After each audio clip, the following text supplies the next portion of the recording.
There's something strange about the way time moves at night. It slows, stretches, sometimes stops altogether, like the hours are holding their breath, waiting for something to happen.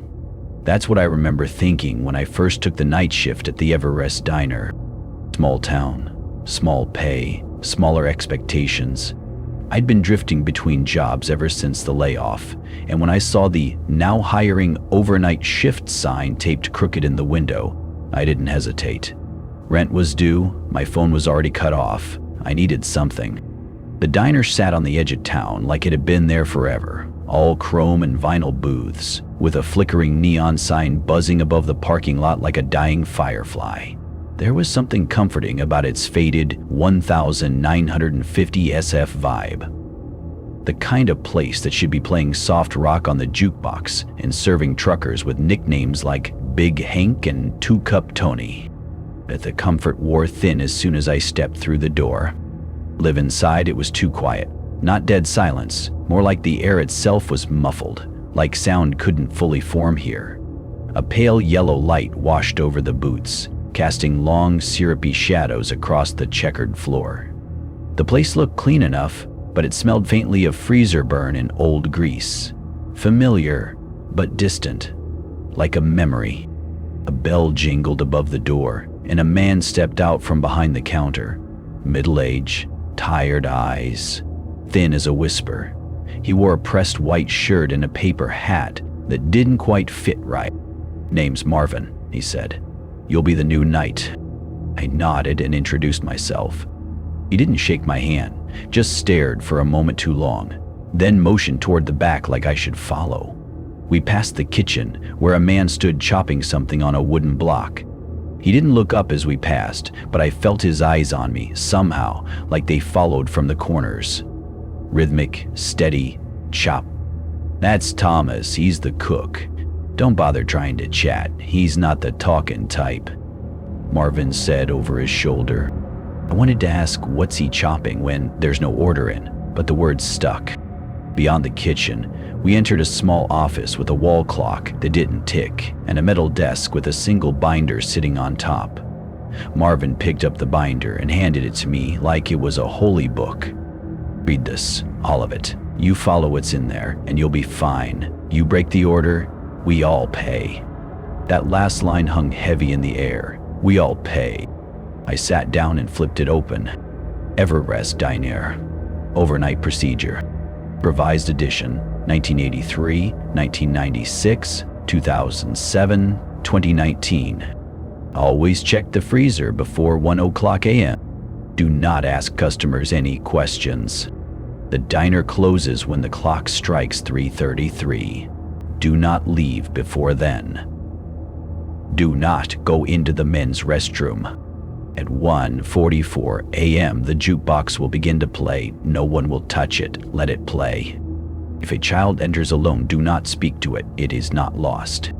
You may see someone enter the diner twice in one night. Serve them both. Say nothing.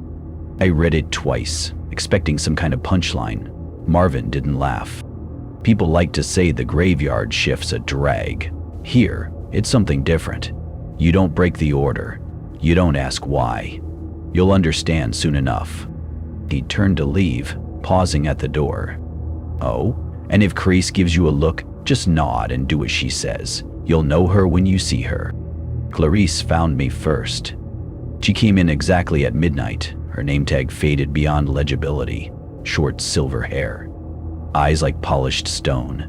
She didn't speak a word, just glided past me, grabbed a coffee pot and refilled cups that weren't empty. I tried a polite "hey," but she didn't respond, didn't even blink. She just looked at me, sharp and deep, as if she were measuring something behind my eyes. Then she turned and walked into the kitchen like nothing had happened.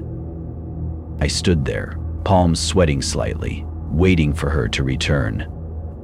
She didn't. By 12:30, the customers began to trickle in.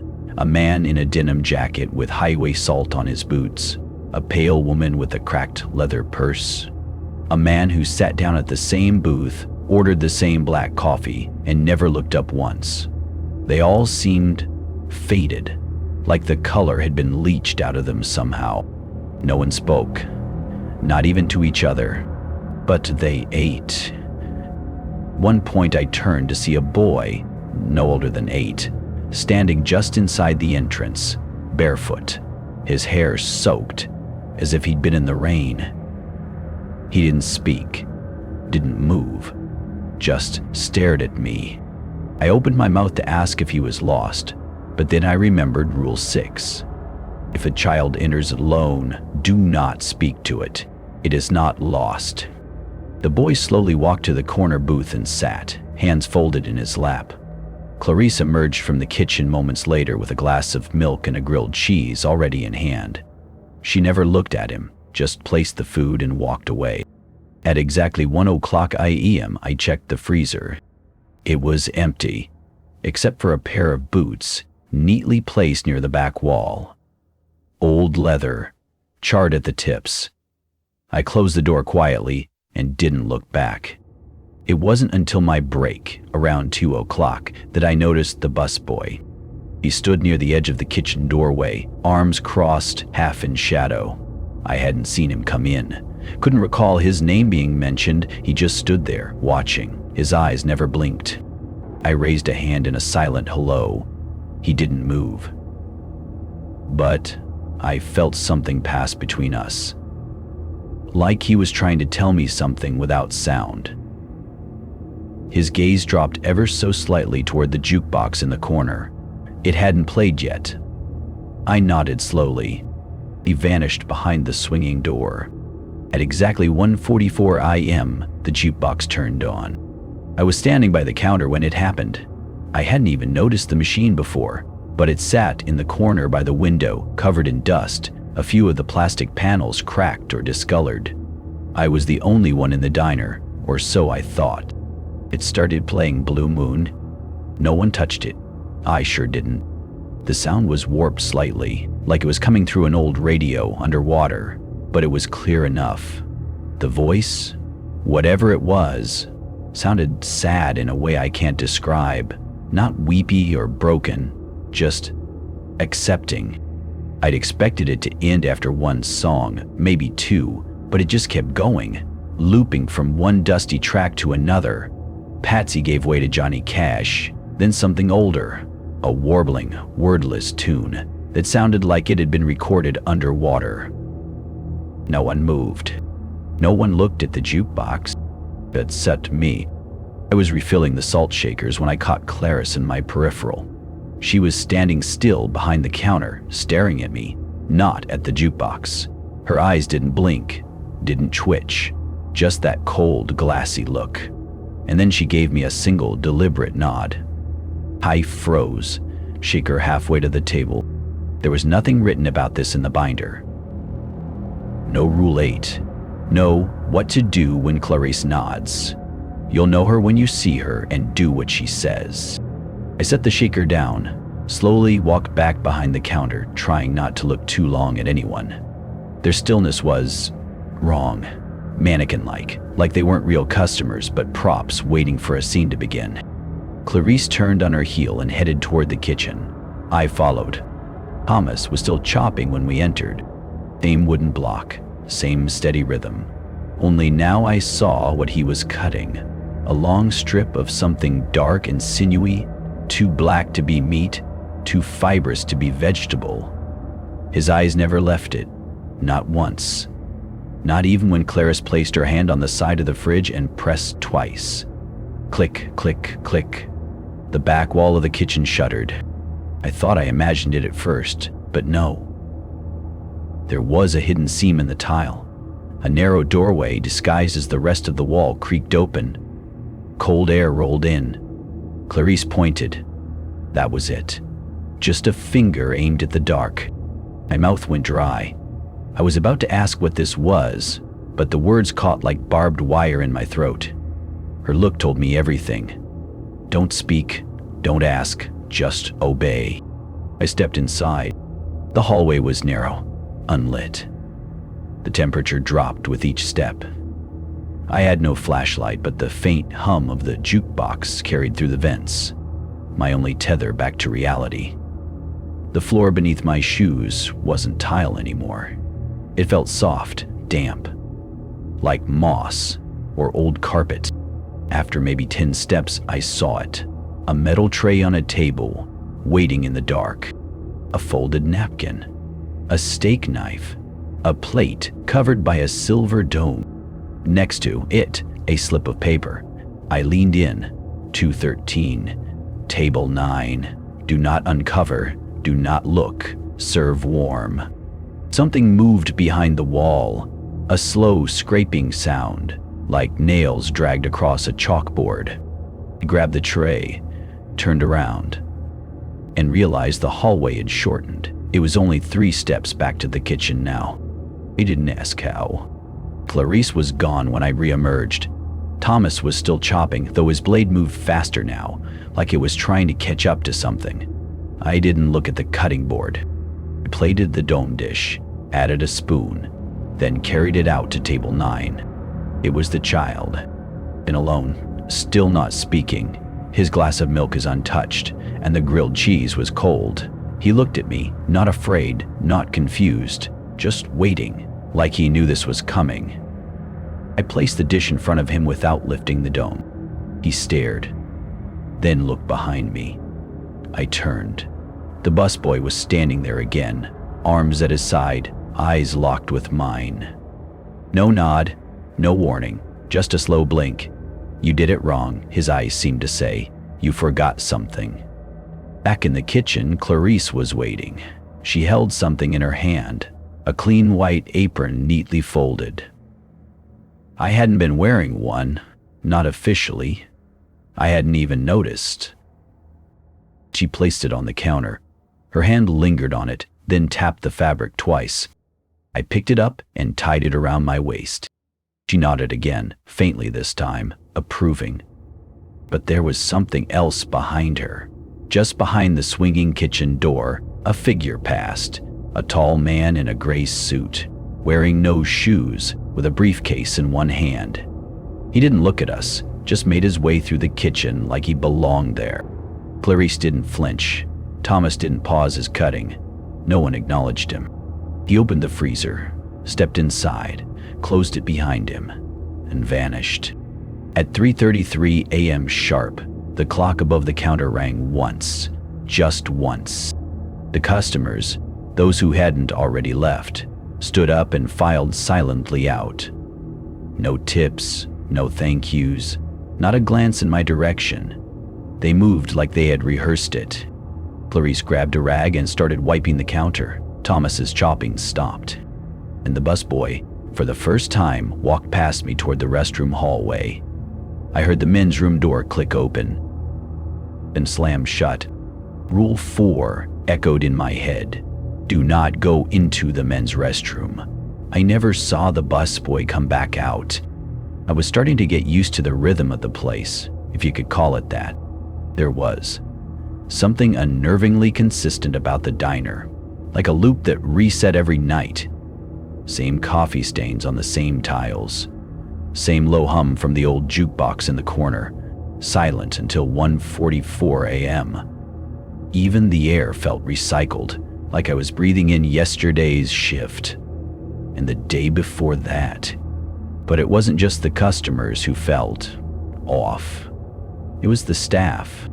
There were 2 others who worked the night shift with me, though I hadn't noticed them at first. They moved too quietly, too fluidly, like they'd always been part of the diner's scenery, and I was just now beginning to see them. The first was a tall man with a gaunt face and silver-rimmed glasses. He wore a spotless white apron and a paper cap tilted just slightly to the side. He never introduced himself. I started calling him Cook, because that's what he did. He manned the grill like a machine. Bacon sizzling, eggs flipping, toast popping up from the ancient chrome toaster in perfect rhythm. Always watching the clock, always exactly on time. The second was a woman, maybe in her late 50s, though her face was hard to place, like the wrinkles were drawn on in the wrong places. She wore a faded uniform and a name tag with no name, just a scratched-over label where letters once lived. She cleaned obsessively. Counters, floors, silverware. over and over, never speaking, never pausing. I caught her staring sometimes, just for a moment too long, her eyes wide and full of something that looked like warning. They never spoke to me, not once, but they communicated through glances, through slight movements, through a kind of shared language built entirely on presence. I'd ask a question, and Cook would narrow his eyes slightly. I'd mention something weird, and the cleaning woman would suddenly wipe the same spot on the counter 3 extra times. It was like they were trying to keep me from seeing too much, or saying too much, like they knew things they couldn't say out loud, or weren't allowed to. On the 5th night, I made the mistake of asking the cleaning woman if she'd seen the man from the night before, the one with the newspaper and the burned-out eyes. She froze mid-scrub, cloth hanging limp in her hand, and turned to look at Cook. He didn't look back. He just pressed a palm flat against the freezer door. I got the message. Don't ask, don't pry. That night, a man walked in at exactly 2:12 IEM. He was wearing a trucker's cap and a dusty blue jacket. He nodded at me, sat at the corner booth, and ordered a slice of cherry pie and a black coffee.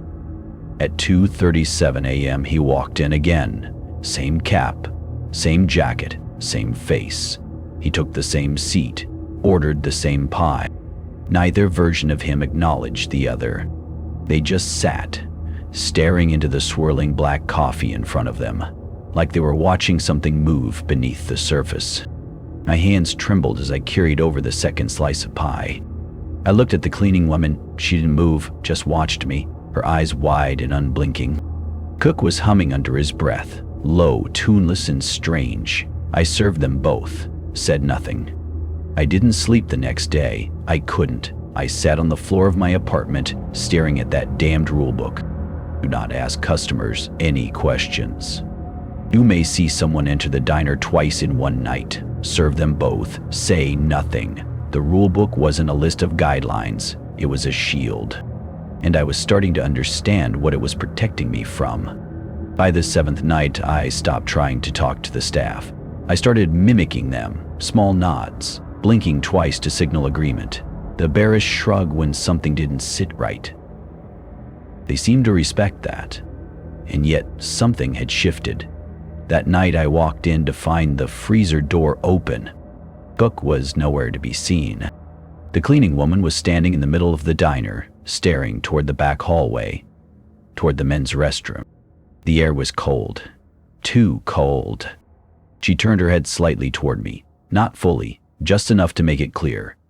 Don't go back there. I didn't, but I heard it. A soft sound, like someone breathing just a bit too heavily through their nose. And then a whisper, scratchy and distant, crawling out from the hallway like it had no mouth to carry it. You're not supposed to be here yet. I backed away, nearly tripped over my own feet. When I looked up again, the cleaning woman was gone, and the jukebox clicked to life. 144. The song was one I didn't recognize. Something old, warbly, like it was being played through a wet speaker. The melody didn't match the tune. It rose and fell in strange places, like someone humming in a language I didn't know. I stood behind the counter, heart pounding, hands shaking. One of the truckers who'd been a regular looked up from his plate. He locked eyes with me for the first time. Best not to fight it, he said quietly, voice like gravel. Then he went back to eating his eggs. The diner was quieter than usual, too quiet. Even the hum of the jukebox had failed to kick. No familiar faces, no double appearances, just the smell of scorched coffee lingering in the air and the faint clink of silverware being polished in the back by someone I hadn't seen walk in. I almost didn't notice the man sitting at the counter. He blended in at first, greasy ball cap pulled low, tan coat dusted with road dirt, boots resting on the rung of the stool. Just another trucker passing through, I thought. But something about him tugged at the edge of my memory. A flicker, a wrongness. And then he folded his newspaper, and I saw it. My stomach dropped, the headline just barely visible as the paper slid across the counter. Local man dies in horrific car crash. Body found burned beyond recognition. The date? 4 days ago. The photo beneath the headline wasn't just familiar. It was him. Same trucker cap, same tan coat, same small burn mark on the right sleeve. Even the wristwatch. Silver, old-fashioned with a cracked face. Matched perfectly. I'd served him pie 2 nights ago. Coffee 3 times. I knew this man. I stepped out from behind the counter without thinking, heart racing. The cleaning woman was nearby, watching with narrowed eyes, cloth frozen mid-swipe on a gleaming tabletop. Cook stood by the freezer door, expression blank, hands folded in front of him. But they didn't stop me. They didn't even blink. I stood across from the man, trying to swallow the dry panic clawing up my throat. I saw you in the paper, I said, barely above a whisper. You're dead. You died in a car accident. He didn't flinch. He didn't look confused. He just smiled, slowly, like it took effort. And when his eyes lifted to meet mine, I nearly stepped back. They were too wide, too still, hollow, not in the poetic sense, but in the literal one, as if there were no depth behind them, like I was staring into twin tunnels that went nowhere. Then, he said softly, why do you think I'm here? He leaned in, just slightly, and his voice dropped to a whisper so low it crawled up my spine like a spider. And not you? I couldn't speak, couldn't move. I felt cold, deep cold, the kind that settles into your bones and turns thoughts to ice. For a moment, I genuinely wasn't sure if I was alive. I thought of my face in that photo, my watch. My name is beneath the headline. Was I the one who died? Had I crashed on the way to my first night shift? Had this all been some echo, some looping punishment I hadn't caught on to yet? Behind me, the door to the back hallway creaked open, even though no one had touched it. A low noise came from the shadows beyond. A gurgling, a breathing. The man's smile widened just a bit too far. Do you ever wonder why no one calls you by your name in here? He asked. I turned to look at Cook. He was watching me now, expression grim. He raised a single finger and pointed toward the floor behind the counter. I followed his gaze. There, barely visible beneath the edge of the linoleum, was something that hadn't been there before. A scorched license plate, half buried in the tile. My license plate. I remembered it from the back of my car, the one I bought 3 months before starting this job. Hadn't driven since that first night. Hadn't needed to. I don't even remember arriving at the diner. The man's voice broke through the fog in my head. We all end up here eventually, he said, almost kindly. Some sooner than others. I backed away. My vision blurred. The jukebox flicked on, playing a song I'd never heard. One with no words, just soft static and a broken melody. I wanted to scream, but all that came out was a whisper. What is this place? The man just shrugged and kept reading his paper. When my shift ended at 3:33 a.m., I didn't even remember walking home. Just a flicker, a dull flash of headlights, the hum of tires on asphalt, a blur of familiar houses, then the silence of my apartment. I sat on the edge of my bed, clothes still clinging to the smell of fryer grease and steel coffee pots. My hands shook. I didn't dream, or if I did, it was only of that man's smile, his hollow gaze, and that question that kept echoing like a voice trapped in static. Why do you think I'm here and not you? Something changed in me after that. It was subtle at first. I still punched in when my shift began, still wore the dull red apron that felt like it belonged to someone else, still took orders, delivered plates, but everything felt thinner, like the diner walls weren't quite real anymore, like they'd bend if I pressed hard enough. And every customer, every single one of them had that same distant glaze in their eyes, that absent stare just over my shoulder. And the staff, I watched them more now. The cook, who I'd only known as Red, though no one ever said his name aloud. He moved with mechanical precision, like someone going through the motions of a life he didn't remember choosing. He never spoke, not once. But he watched. Every time I looked over the serving counter, he'd already be staring back, eyes flat and unreadable. And the other server, May, who wiped the same corner of the counter with the same cloth every night, she never met my eyes directly, but if I broke a rule, even slightly, I'd feel her watching. Her stare didn't feel human. It was more like pressure. That night, I couldn't take it anymore. The freezer. There'd been a rule in the book. Always check the freezer before 1:00 a.m. I'd followed it every night without thinking. Just opened the door, glanced in at the boxes of frozen patties, fries, and wrapped desserts. Then, I closed it again. But something about that line always itched at the back of my skull. Why check it? And why before exactly 1:00? What happened if you didn't?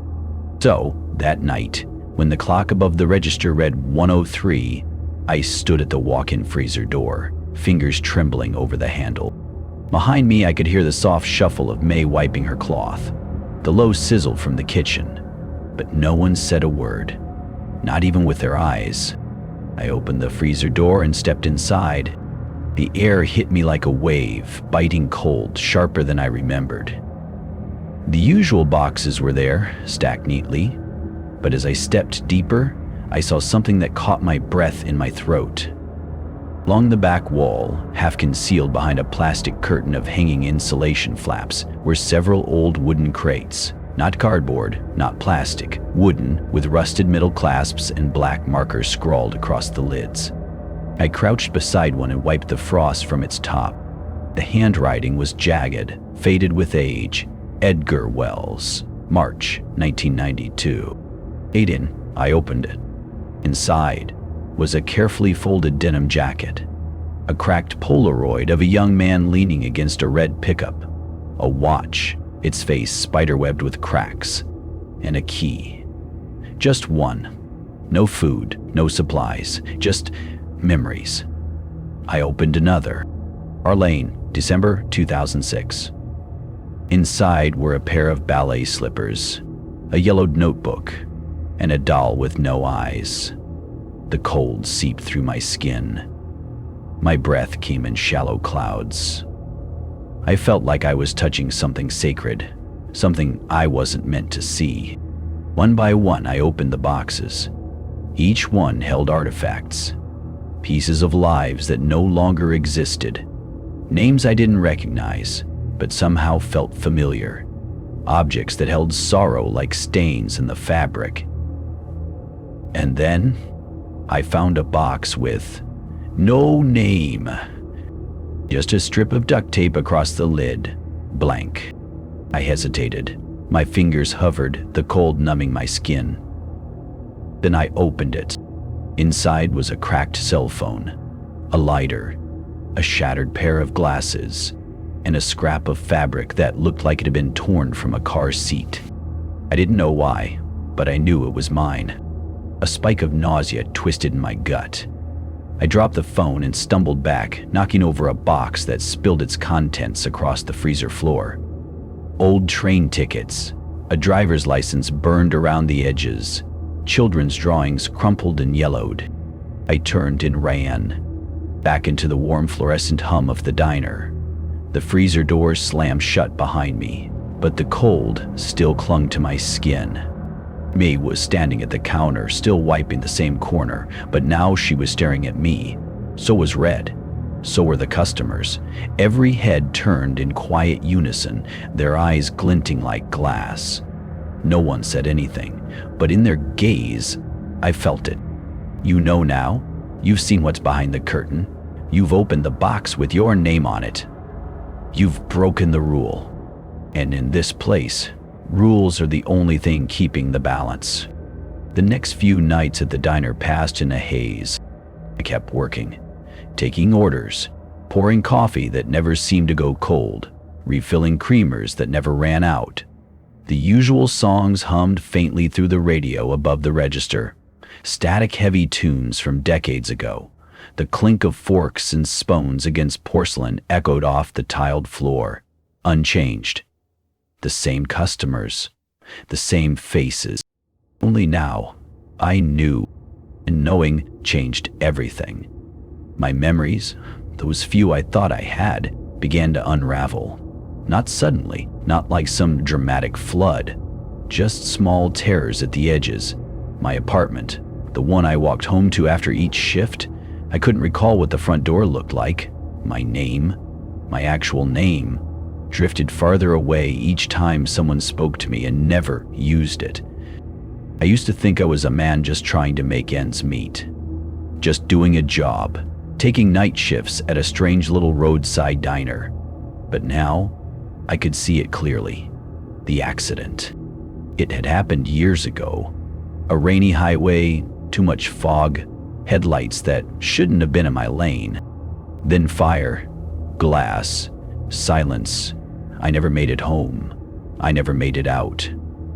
And the diner, it didn't find me by chance. It wasn't a job I stumbled into. It was a threshold, a place between here and there, life and death, memory and forgetting.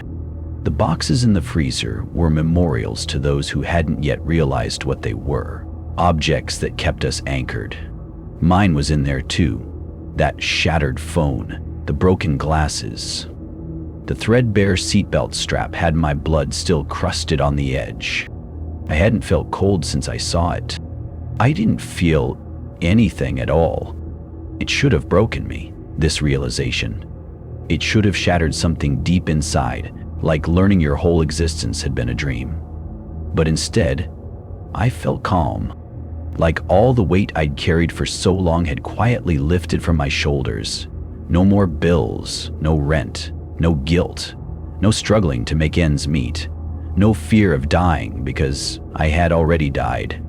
In the diner, as strange as it was, it had held me. It gave me something, a place to work, to repeat, to heal. No deadlines, no rush, just warm food, endless coffee, quiet customers, and unspoken rules. As if the place was slowly preparing me for this truth, waiting until I was ready to accept it. I still clocked in, still cleaned the coffee pots, but now I moved through the motions without dread. Red still cooked silently behind the pass. May still wiped her corner. We never spoke, but I knew they'd had their revelations too.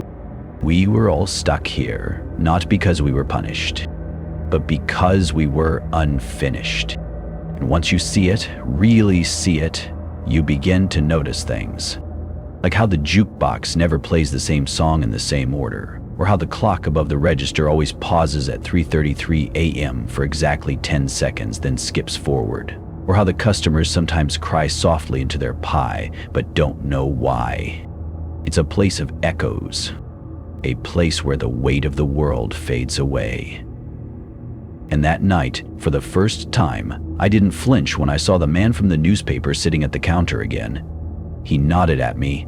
I nodded back. We understood each other now. We were all here, not by accident. But this was the only place that could hold us long enough to say goodbye. I thought that once I understood the truth, there would be a way out. Some door would open, a light would beckon, a voice would call my name. That's how the stories go, right? But no one came. No one ever does. The truth just settles in you like steam in your lungs. Heavy, quiet, permanent. The freezer stayed locked now. I didn't try to open it again. I didn't need to. I started watching the others more closely. The ones who drifted in night after night. The woman who always sat in booth 4, gently rocking back and forth, whispering to someone who wasn't there. The man with the blood-stained jacket who never looked anyone in the eye. The teenage boy who sat at the counter drawing in a notebook with no pen, just moving his hand in slow, rhythmic motions. They were all like me, still wandering through what they thought was real, still trying to figure out why nothing outside the diner ever changed. Why did no one ever come looking for them? Why did the same music play? Why the coffee never cooled? I started to help them in small ways. A wordless gesture, a fresh cup of coffee at just the right moment. Sometimes, just listening. Not speaking, just being there. Because I knew how long it could take. And then, one night, the front door creaked open, but no bell rang. A stranger stepped inside, not like the others, not like me. They glowed, just faintly, like moonlight caught on the edge of glass. They didn't sit, didn't speak, they just stood near the counter and watched. I felt something stir inside me, something pulling, not painful, just gentle, like a memory of home. I knew, somehow, that this was it, the choice. Stay and help the others find their peace, or follow this strange figure out into whatever lay beyond. Let go completely, move on. I looked at May, at Red, at the customers who didn't yet know they were dead. And I realized something that surprised me. I didn't want to leave. Not because I was afraid, but because I'd found something here. A purpose in the quiet. A rhythm in the repetition. A kind of grace in just being still while others found their way. This diner was more than a place. It was a bridge. And some of us were meant to hold it steady. So, I turned back to the counter, poured a new cup of coffee, and when I looked up again, the glowing figure was gone. No disappointment, no judgment, just gone. Now I work the counter every night, and I understand the rules. Not just the ones taped to the fridge, but the real ones. The ones that hum beneath the floorboards and hide in the hum of the fluorescent lights. This place isn't a prison, it's a sanctuary. Some souls pass through quickly, others take years, decades, but the diner gives them time, and in a way, it gave me time too. Time to let go, time to remember, time to heal. The faces come and go. Some begin to see the truth, like I did. When they do, I offer them a gentle nod, nothing more. Words aren't needed here, only patience. I still wipe the counter, still refill the sugar jars, still flip the open sign each night, even though no living soul ever passes by. And I'm okay with that, because I'm not waiting anymore. I'm just here. Tonight, a new figure enters. Thin, shaken, eyes wide with confusion, just like I once was. Smile, pour a fresh cup, slide it across the counter. On the house, I say softly, voice barely more than a whisper. They don't respond, they just nod slowly. Behind them the snow falls against the windows. The jukebox hums a tune from long ago. And for a moment, everything is still. In this strange little diner on the edge of forever, I've found peace. And maybe, just maybe, I'll help someone else find theirs too.